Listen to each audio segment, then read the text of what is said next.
It's a bird. It's a plane. No, it's Double D's Texas Barbecue. So, it's 3 o'clock in the afternoon, Wednesday. I'm going to trim 6 briskets. After that, I'm going to get the fire ready. And then I'm going to put them on. It's going to be a while before they're done. I'll show you after they're trimmed how they look. And then we'll work on the fire. All right, this is 24/7 barbecue, baby. Texas style. All right, y'all, I know y'all can't see it right now, but though there are 6 briskets in there, I'm going to trim them all right now.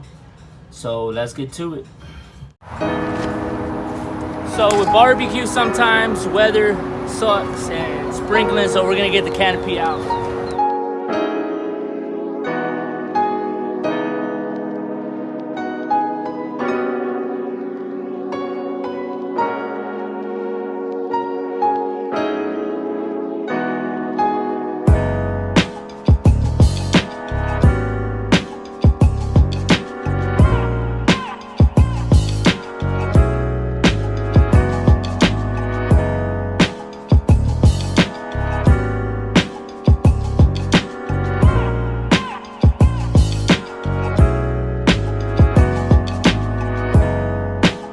So my father is demonstrating how we cut wood.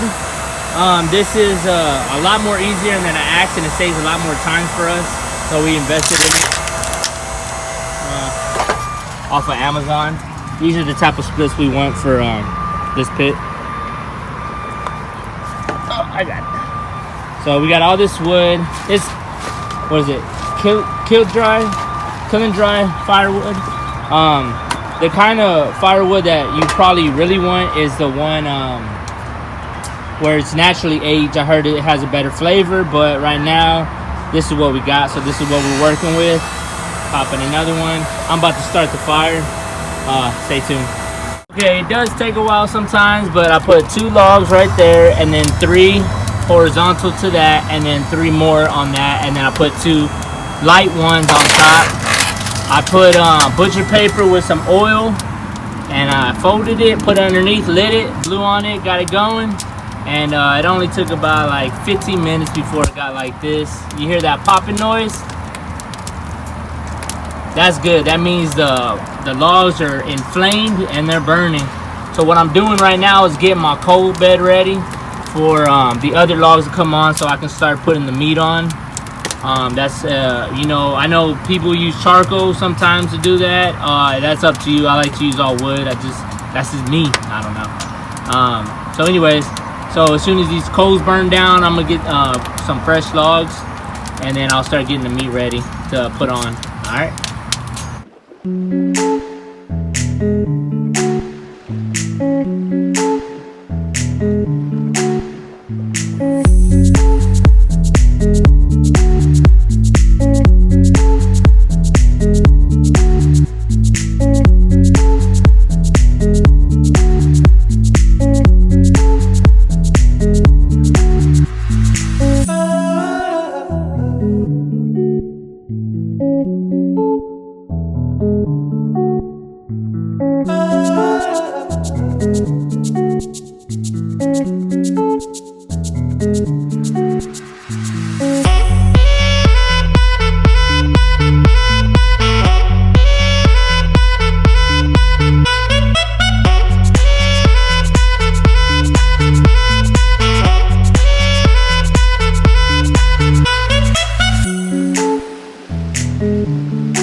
The rest of the briskets trimmed and put in there, so a total of 6 briskets right now are smoking. These were put in last. These are gonna be ready around maybe 12 tomorrow. We'll see. Anyways, I'm gonna take it out whenever I spritz it, so I'll let y'all know when I do that. Okay, so one thing that I'm new to is cooking 6 briskets. I cooked 3 before, but 6 is a new number for me. So I'm thinking that things are gonna change a little bit as far as how often I might open the pit, just because more food is gonna take more time to cook. And another thing I'm gonna have to do is I'm probably gonna rotate them maybe every 3 hours, I don't know, something like that, to get an more even cook. I'm just gonna see what happens. This is the first time doing this. If there's any videos showing how to cook multiple briskets, instructions, please point me out, because I would love to see that. That's something I need to learn now. When it's one, it's a little bit different, but since it's 6, I'm guessing I'm gonna have to do things a little bit more different as far as like not open it as often. That's for sure. So we'll see. All right, so it's about 4 hours in. I'm gonna go ahead and spritz them off a little bit, the briskets, and then I'm probably gonna rotate them to make sure they get cooked evenly. So what I'm gonna do is, I don't have my spray bottle, so I improvise. I put half apple cider vinegar and half water. And I just poked a little hole. My wife's about to bring my spray bottle, but I mean, this could work too. I mean, use your imagination. So there goes the briskets. They're coming along pretty good, if you can see. I'm just gonna spray off the edges a little bit. Hey, look, it worked, Dad. That's funny.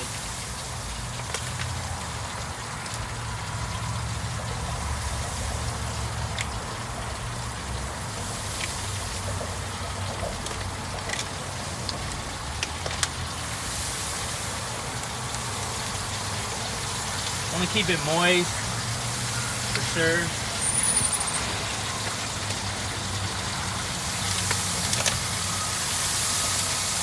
Coming along good.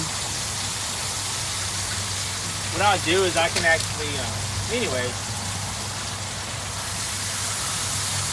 I always want to make sure it's moist.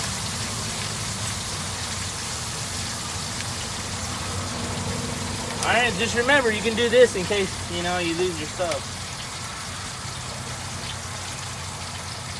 So all the ones on the other side, I'm going to put over here.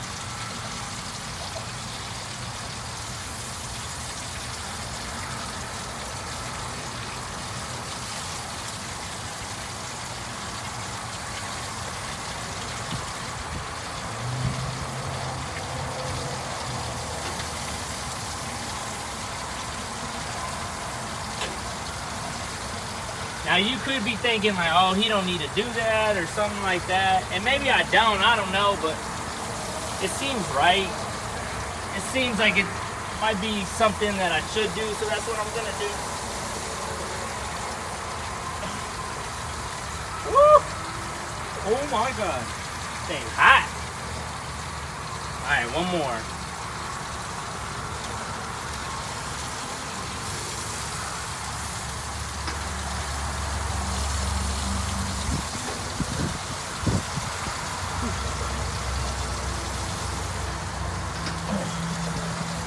Alright, there we go.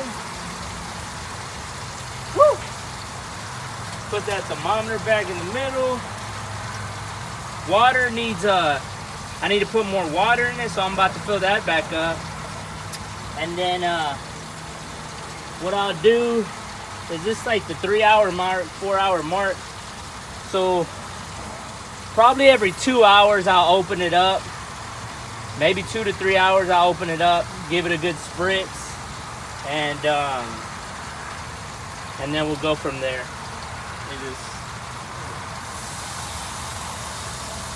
But so far so good. Alright, y'all, so we are let me see, I put 3 briskets on at 5 in the afternoon, I believe. And then I put 3 more on around 7 or so. Now it's about, I think it's like 1:30 in the morning. And so they're cooking pretty fast. I've been cooking them at 300. So we're gonna see where they're at, and then we're gonna give them a spritz and probably rotate them again. It's probably close to wrapping them. Well, we'll see. I kind of toned down the temperature because I didn't want them to cook as fast. But we'll see. So that's good. It's at 156. I kind of want it to be around that that, to be honest with you. I don't want them finishing.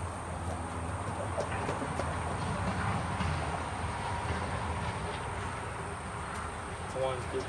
So they're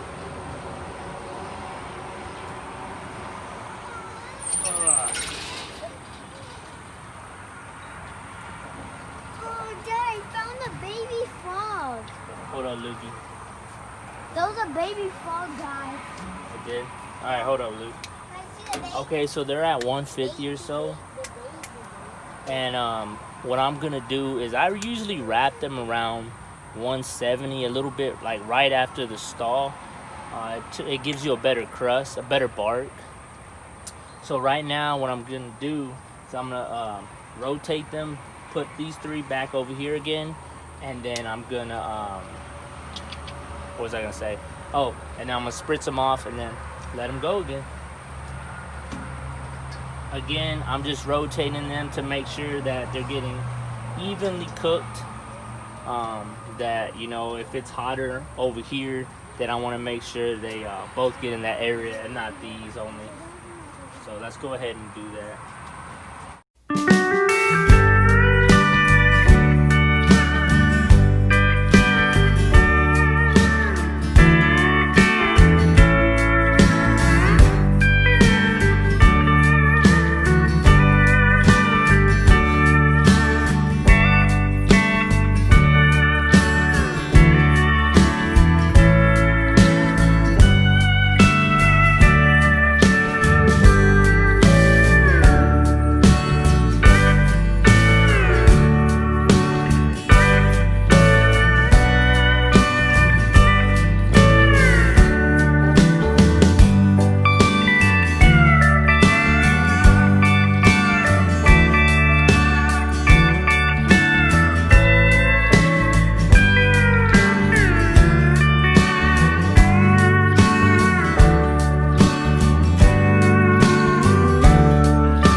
People need to understand that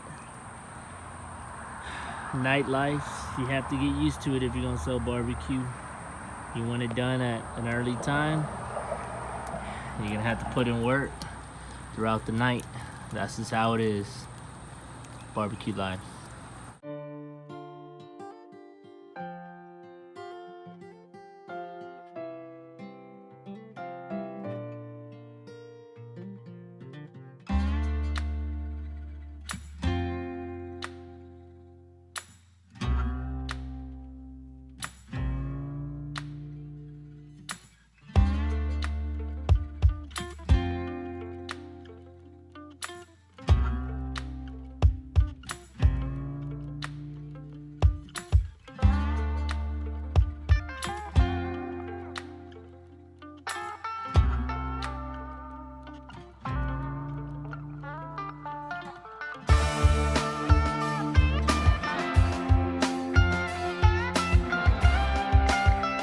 Well, the light's coming up. It's morning, which is good because I don't care what anybody says, man. The only thing that sucks about backyard cooking is the raccoons and the possums. They freak me out, man. One hissed at me one time, but I got a machete right here just in case those little vermin want to mess with me.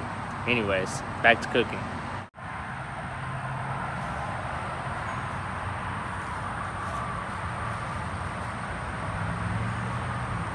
Alright, y'all, it's been a while, my bad, but we've been selling. So this is where I keep all my briskets at, and then I have another cooler just in case. But what happened is I made sausage too, because I made like a po' boy sandwich, and that's what I'm doing right now. I'm gonna record me and my wife making the sandwich to show you how we roll. Yes, yes. Hold on a second. Yummy. Alright, so this is what I call the Big John. I put some chopped beef, and then I put the jalapeno pieces like that. And then what I do is I pour Double D's famous barbecue sauce all over. That's how it goes. Oh. And I call it the Big John because you're going to hit the John after you eat it. That's for sure. Alright, y'all. So I didn't get a lot of footage whenever we were selling the barbecue because we just got so busy. I've never sold that many, or haven't been that busy in a long time. So that really was a new one for me and a good experience. Go ahead and like and subscribe if you like the video. Enjoy it. I just try to show people a little bit of what, you know, the experience is for someone doing certain things for the first time, you know. I'm not claiming to be a pit master or anything, but I enjoy doing this, and I'm trying to get better every time. All right, y'all. Until next time. Later.